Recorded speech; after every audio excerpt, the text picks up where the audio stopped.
3. Алтан бамбай төсөл. Шашны бүлгүүд санал зөрөлдөгчд урьд өмнө байгаагүй гай зовлонтой нүүр тулсан.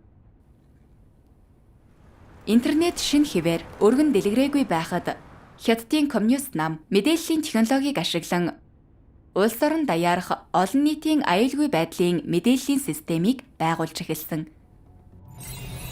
Мэдээллийн технологи хөгжихийн хэрээр Хятадын коммунист нам энэ системд сүлжээний хяналтын функцийг нэмэхээр нууцаар төлөвлөсөн. Эмзэг мэдээллийг барьж авч, цуглуулж хааснаар тэд шашны хүмүүс, өөр үзүүлэлтнүүд, эрхийн төлөө тэмцэгчдийг хянаж дарангуйлах боломжтой болсон. Ийхүү Хятадын коммунист нам гадаадын дэвшилтэт интернет хяналтын технологиг импортлохын тулд харамгүй мөнгө зарцуулж, засгийн газрын олон хилцсийг дайчлан алтан бамбай төслийг бүтээсэн.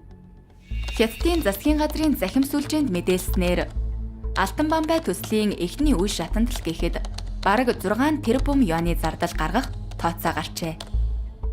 Нэмж дурдахад бүрэн бус тооцоогоор дор хаяж 30 мянган цагдаагийн албан хаагч алтан бамбай болон их галт хан системийг ажилуулж засварлахад оролцжээ. Хятадын коммунист нам олон нийтийг хянах, итгэгчид болон санал зөрөлдөгчдийг хавчих хөрөнгө оруулалтаа гар татадаггүй.